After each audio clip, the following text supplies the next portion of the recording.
interests including on painting, calligraphy art, Islamic, photography, wood carving, and also poetry. We would now like to call upon Professor Dr. Amir of the University of Melbourne, Australia, for the first speech. Please welcome.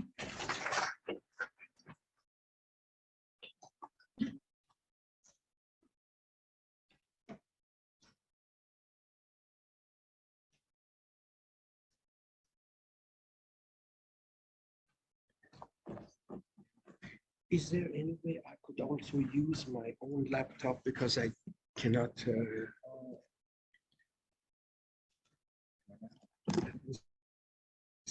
If it's this could be pushed a little bit back. It's okay. Oh. Okay, that's.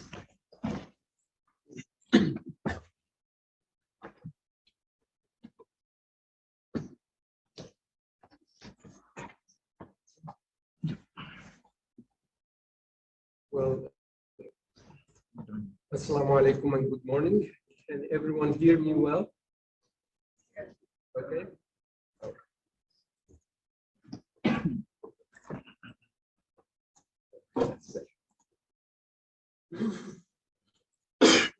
I'm sorry. Well, it's really a pleasure and honor to be back here, to see familiar friends, colleagues. Thank you, Dr. Shamzani, for inviting me and giving me the opportunity to see you guys again. I hope and I wish this is a successful event. Well, as you see, the topic of my talk is journey of creativity from divine act to creative industry, a bit abstract and philosophical. That's what my mind is. I'm, always thinking philosophy and mysterious things, and that appears in my artworks as well. What I'm going to talk about and show you is basically taking you through a journey of creativity right on the topic from divine act to now creative industry. And in the process, I'll be showing you also some pictures, images of nature and my own artworks that I think they are related to the content and make it less boring. So I'll begin with a statement which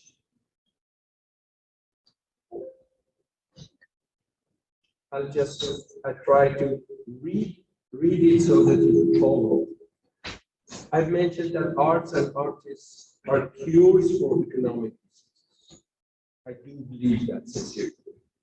Artists are carriers of a rare and refined kind of unbiased spirituality. Again, I've met many artists, and I feel that there is this kind of genuine spirituality, God-given thing that's in there. When you talk to an artist, you are talking to a different type of human being, and we can feel that, and that's a good thing, that difference. They are humble, cure givers of society. If you are in the presence of an artist, you usually feel different and better.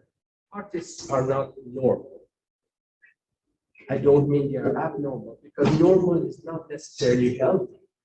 Like, you go to certain places in Europe, it's normal that in New Year, everyone gets drunk, and that's normal. Okay, it doesn't mean it's good. So being normal isn't always good. Their creative minds, refined skills, and ungreedy souls are essential for healthy economic growth. So marginalizing artists will have a fatal impact on the economy that is already sick. And unfortunately, we see that. You see, what is the relevance of artists this year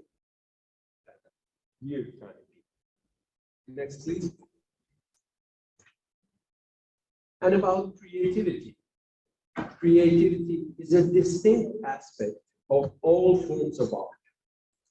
Creative minds delve into untouched or less explored horizons in search of fresh, different, and new. What you see below is actually part of a detail of my artwork, inspired by water and reflections of certain structures on the water. So you have a kind of chaotic background with an organized kind of pattern over it. Next, please. By the way, I have only 25 slides, I mean, excluding the heading and the end. So I'll have an average of a little bit more than 1 minute per slide. So I won't be rushing. Here, I have tried to categorize what's happened to mankind in terms of creativity. At the beginning, before existence of mankind, before creation of mankind, we have the divine realm. That's an abstract truth. I call it a manless God. That's before us, but creation was there. So we came later on. So we have a God, but no manless God. Then we have man and his faith to God. So this is man. This is how man connects and relates to God. Is through his creative imagination of the unseen truth. We have a God we cannot see.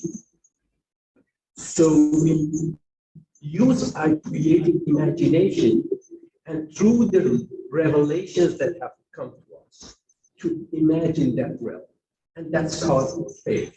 So we start a two-way relation, up, down, and down, down, up, which I've used some symbols there. Then we pass a long phase of history where God and man were connected and related. We reach a stage which has this fancy, beautiful name, the Age of Enlightenment. That's where man separates himself from divine. So we have a godless man. So if God or the idea of divine was the center of creation, now me, man, I'm there at the center. This is where we have the prominence of individuality and novelty. So if you want to be someone, you have to be individually different. I remember when I was doing my master's, I did a thesis. It's called Individuality versus Identity. Okay. Sometimes in the societies that are not bound with tradition, if you want to become someone, if you want to believe that you're someone, you have to promote your individuality, saying that I'm different than you, therefore I'm someone. But when you belong to a culture and a tradition, you usually don't need to stress on your individuality to have identity. You're already having that identity. And then at a later stage, we have the dominance of economy and industry. That is what I call systemization of greed over human trait. Okay, so we are boosting ourselves, but in terms of substance, we are reducing. Next slide, please. So classical thinkers regard the creative power solely the provenance of God. That is divine act of creation or divine inspiration. I'll tell you, over 95% of the human history, they believed on this. Only less than 5% is where we are living now. And our concept generally differs from this. Next slide, please. This is a short quotation from Plato in his Republic. The question is from him, will we say of a painter that he makes something? And the answer is certainly not. He merely imitates. Okay, but imitating what? We have another, we have another famous, and one of my favorite thinkers, Ananda Kumaraswamy. He's an amazing guy. He was an amazing guy, 19th, 20th century. And I've translated many of his books, and I've written commentary. Even I supervised a thesis on him and its relation to Islamic teachings. He says that art is an imitation of the nature of things, not of their appearance. And again, he says beauty is evidently a means to an end and not itself the end. So the simple, superficial similarity to life was never the goal of art, nor as it determined its inner meaning. So we have art as an imitation. But we have imitation of what? The philosophers and thinkers and people like Kumaraswamy. Kumaraswamy is interesting because he is a philosopher, but he's an artist as well, and an art historian. He was a curator at the Boston Museum. So, and he comes from a tradition from, from father from the Indian subcontinent, from Sri Lanka to be precise, and a mother that's British. So he has this West is inside him, fighting and trying to get something out of it that combines and includes both of them. So from here we move to the next slide, which is I call it PreCreation. What you see here, the images are from NASA, the Orion Nebula. This is actually as close as we can get to the idea of chaos. Okay. When chaos, what it means, it is the mythological void state preceding the creation of the universe. Okay. So if we have a creation, we have a pre-creation. And pre-creation means what? It means that everything is formless. It does exist, not that it doesn't exist, because if God is timeless and his creative power is timeless, then the creation is timeless. It has never been a time when the creation was not there, but at one stage it was, if we can say, it got in God's mind, and it was formless until the stage that the creation was created, and we have form. for that formless. So I've used this, and then next slide, please. I'm using another picture, an image of my own artworks, which is kind of similar to the idea of chaos on the verge of order. So when you look at this, you don't see any geometric structure that defines the shapes. But when you look at it, you see that, okay, on the top area, on the left corner and on the right, you are having the dominance of red. On the lower part, on the left corner and right, you are having the dominance of white. And on the background, you are having black. So there is some kind of order, but the order is not yet solid. And the idea that I got it with, like many of my paintings, is from water. So water and the universe, they're kind of the same thing. And water, what it does, it reflects what's out there. And if we, in our minds and our hearts, become like water, then in us will be reflected what's out there. Next, please. Yeah. Here we have I've used 4 images for divine creation at macro and micro levels. At the macro level, we have the cosmos up there.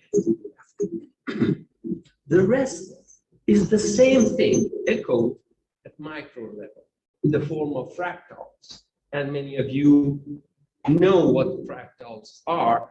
There are patterns that, you know, when you zoom in, you'll see the same thing. You further zoom in, again, you see the same thing. So every particle has the fingerprint of the entire universe in that.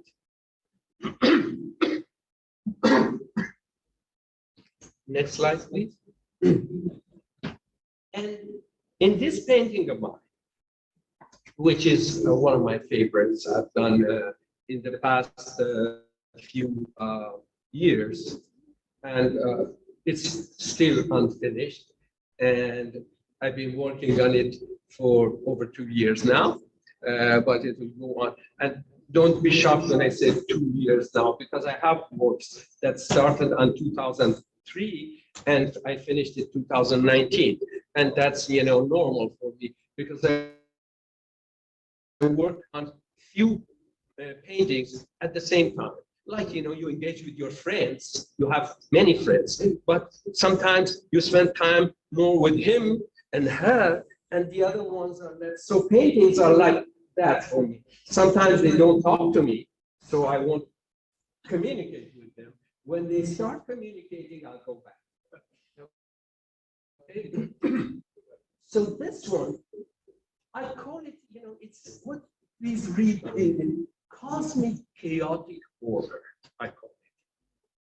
When you say chaotic order, chaos and order are, they don't go together. They are opposite to one another.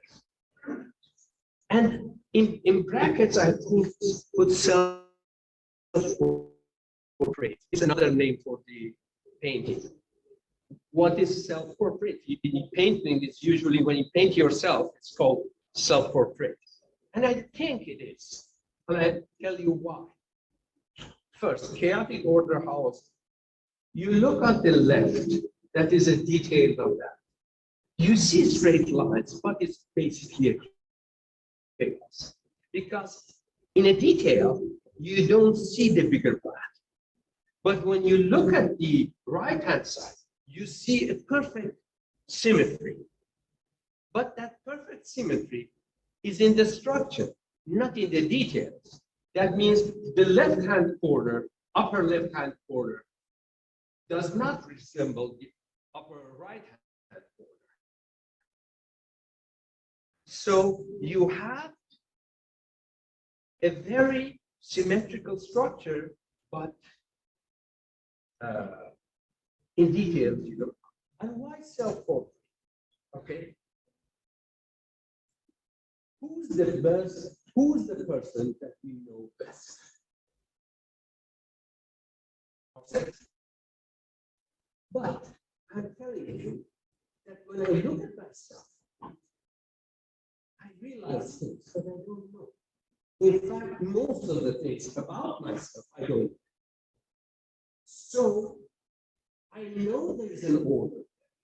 I know my inclinations. But when it comes to details, I can't predict myself how I would react on a certain thing, how creativity comes to my mind. And I tell you, I stopped teaching. For 20 years, I taught painting and drawing. I stopped it 20 years ago. Why? Because I started creating what I call mandalaic means. I began not knowing anything about what it's going to become and even how big it's going to be, because it will grow. So since I'm doing that, how can I teach that? It's not teachable. So I stopped teaching and I continue working. So in order to get the idea of the size, actually a couple of weeks I had next one, and guest, an honorable guest, Tansri Prof Mazlan, he's a leading Malaysian astronomer. She came over to my place and to see my artwork, and it's a chance for you to see both the chaotic painting of mine on the left with the fish and all, and the koi, and then the right one with very structured straight lines, you know, two opposite kind of artwork. One is very, very chaotic and spontaneous. The other one is very, very rigid and calculated. Next one, please. I told you about the creation. Sacred art is actually imitating the pattern of creation. What you see on the left is a Tibetan Kala Chakra mandala. It's part of my collection. I actually have a large collection of the books that I write. It's mostly about, you know, Eastern kind of art and spirituality, and the sacred arts. I do have a rather good collection. What you see here, what is mandala? Mandala, it can be translated as a cosmogram. That means a plan of the universe. If they ask a person, well, how is a universe planned? That looks like this. It begins from the center. It expands from all directions. And it has a perfect balance. Okay. And inside that, at the center of that, is what you have in detail. There is a sacred sound. It's called Om. Have you heard about Om? Om is a Sanskrit. It's a sound. They call it a sacred sound. And they say universe started like this. And I'm showing you what that sound is. The sound is pronounced like this. Om.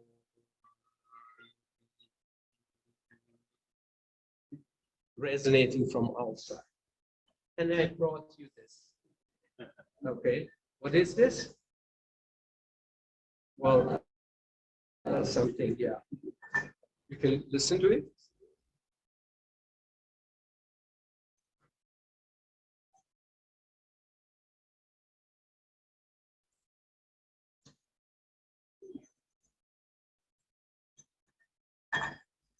Can you hear it or not? Still, little.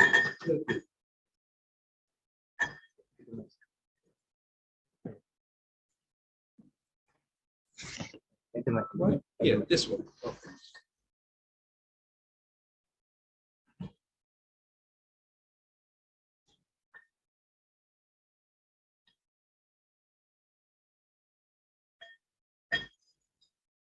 Well, I mean, you cannot. I'm not performing, but I did it in a huge theater hall without any mics, and everyone could hear. Let me try it just for the sake of.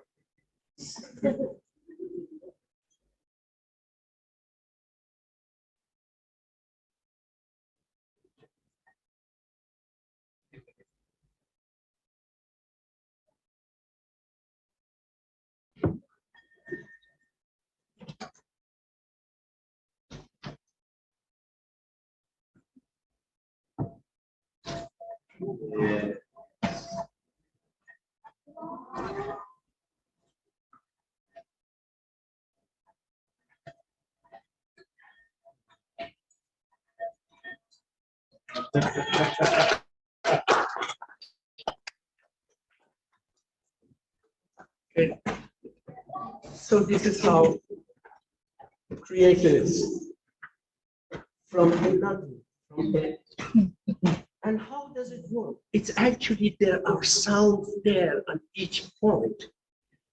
This connects those small sounds that we cannot hear and echoes it. So that's how we get that sound. All right. So next slide. We have this. This is again a Buddhist thing. It's amazing. It's called Kala Chakra Mandala. Kala means time in Sanskrit. Chakra means wheel, and mandala is that cosmos. A group of monks get together and with powdered paint create this beautiful, huge mandala. It takes sometimes weeks to create them. And at one point, they will get either a broom or a brush and just destroy it. The artwork, they create a group of monks, and then at one point, they just remove this group, explaining that how universe works. We create certain things, then the time passes, and everything is removed, and no trace of it is left. So everything is transient and not reliable. So if we think about sustainability, think twice. All right, next please. The same mandala that we talked about is actually the pattern design for sacred places of worship. You see, many of the mosques, many temples, they are very symmetrical. And that's because they want to reflect the kind of pattern of creation. This is Borobudur. It's an amazing place. It's a great Buddhist monument. I've been there in 2012. You see my picture with the detail of that down there. And the pattern on the right upper corner is the mandala that I showed you, the Kala Chakra mandala. So the idea reflected from a symmetrical mind to a symmetrical plane, and then the 3D in that form. Next one. And here I'm going to show you a couple of pages from God's sketchbook. How our patterns of creativity is similar to God's pattern. Next slide. Okay, you see, you get a small sketch of an idea, and then you have make variation of that. So you have there On the up, you have a sheep, then you have a donkey, then you have a horse, and then you have a zebra. What are they but multiple sketches of the same plain idea? Isn't that right? Next one. And here also you see the same thing. I was, always thought that when I found this idea, that was like, 20, 30 years ago, I was very fascinated. God also like works with, simple sketches that makes one tail long. Stripes, just different animals. So they are basically variations of a very simple design. That was not to get you too bored. Okay, next we are having now. Now we are talking about intangible heritage. The intangible, saving intangible is saving the spirit. Okay.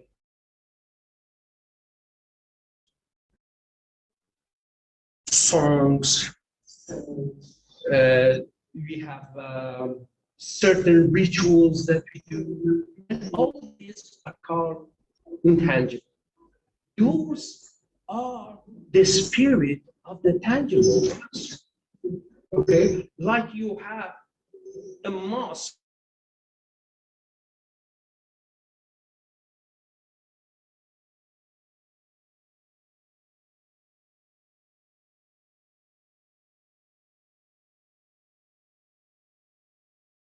A mosque will be a structure and nothing more. So it's important to keep the spirit alive.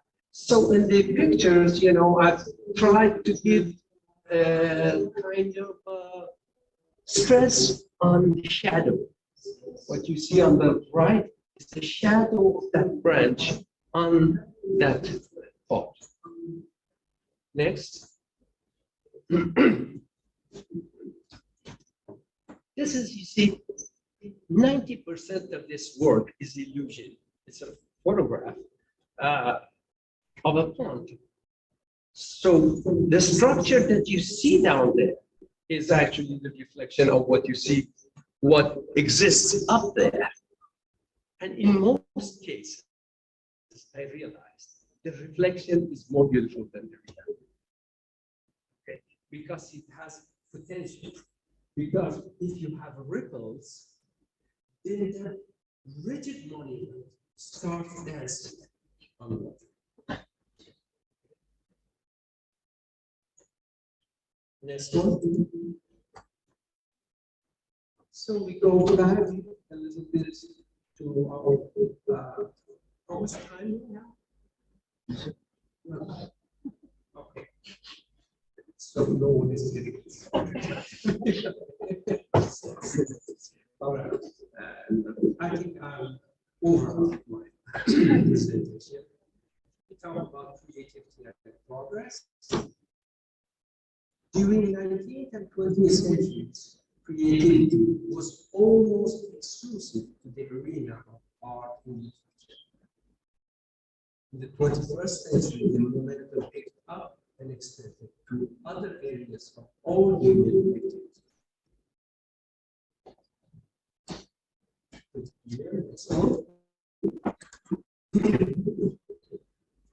Art and the creative industry. Modern industries are reclaiming art for a superior production of wealth. This is true and sad. I think when I said that we are having a greed-oriented, money-oriented, economy-oriented lives, it is dangerous, You see, the economy dictates what we do. It's supposed to serve us, but we are serving it. So there's an unseen God called economy, very abstract. and we are obedient to that. So art is no longer about how the imagination of artists can display high ideals. It is about how people make money from ideas. And the underline is the title of a book published in 2001. The title is How People Make Money from Ideas. Next slide, please.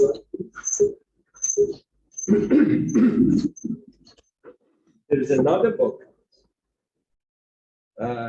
called The Rise of the Creative Class by Richard Florida. He speaks about the class whose economic function is to create new ideas, new technology, and or creative content. So talent, tolerance, and technology, three T's, are the key factors of the utopia of creation. All right. Interesting book. Because it explains tangible what the creative class, us, look like. And I'll tell you some interesting shows from pattern of behavior of the creative class. Dressing casual. They like to dress casual. Relaxed working hours. We do love that. Because sometimes at midnight, you get creative, you want to work. You cannot organize your creativity at certain hours, right? They usually like riding bicycles. I do ride bicycle and motorcycle. Next slide, please. This is the pattern of the creative class. Okay. And they like shopping antiques. I showed you some of my things that I bought my collection. And what's called bohemianism, that's unconventional lifestyle. And that's me. And that's me on my motorbike while I was, I went to Penang once with that. And I came here. And in the last 2 years, I was invited to give a keynote in Singapore, and I decided to go with my bike and the keynote. So I came here with the same bike, my second keynote. Okay, so that's the pattern of behavior of creative class. And bosses, organizations that deal with creative class, they can get better results if they let them be relaxed. Okay? If you let them be relaxed, see Google, how the people in Google work. You see, it's just like at home, they were whatever they home. We don't want to apply that model here, but the idea behind it is very correct. They are very smart. They say, okay, I let him or her do the way, and we get the product. He's happy, you're happy. You make money. And that's next slide. So we have the creativity within industry, the definition of creativity, real entity, free spiritedness, spontaneity, betterment of things in an unrestricted mind space. This is how you get creativity, not pushing creative people in boxes. They destroy your boxes, and they get destroyed in the process. Okay. And industry, on the other hand, is legal entity. It's not a real entity, it's a legal entity.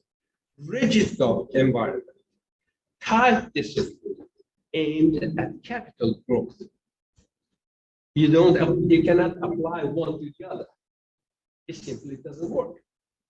Since economic growth is the ultimate goal of every industry, it may agree to relax the rigidness of its operation as a tactic to increase production and sales. This is what Google is doing. Okay? They untied the screw. If you relax, their productivity will go up and the sales will go up as well. So it's all depending on the free-spiritedness of the creative people. Next one. And this is my conclusion. Can creativity perform its original meaningful role in an industrial setup? The answer is it's too early to say whether the two will have a healthy coexistence or which one will have the upper hand. With the cancerous growth of industrialization, however, I'm afraid genuine and healthy form of creativity may soon become a rare commodity. But an exception. Perhaps COVID is a blessing in disguise.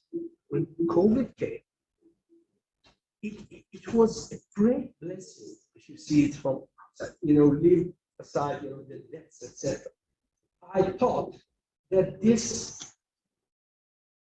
the humanity was like a train,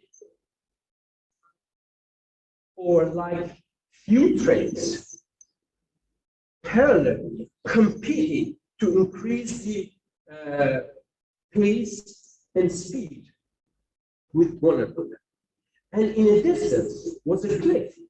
Everyone was going to die with that speed that went with. Then COVID came. It's like someone accidentally pulled the emergency brake. So with that full stop, a lot of damages came, like suitcases dropped, people went into one another, got injuries, and people died. But that speed reduced. That was a great thing. I saw it in my own condo when I'm living.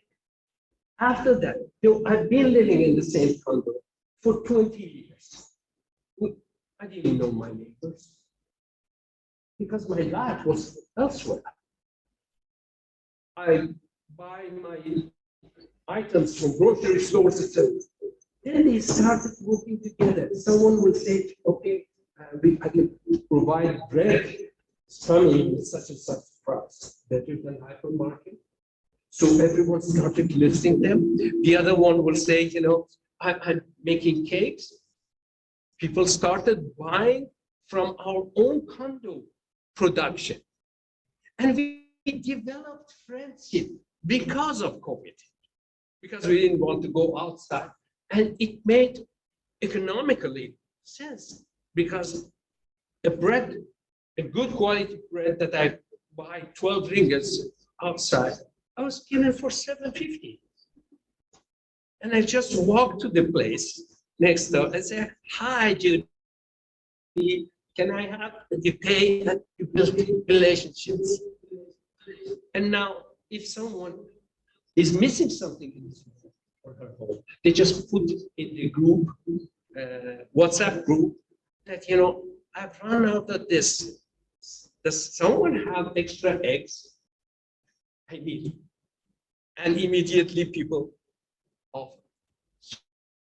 So that was the thing. And next and last slide, please.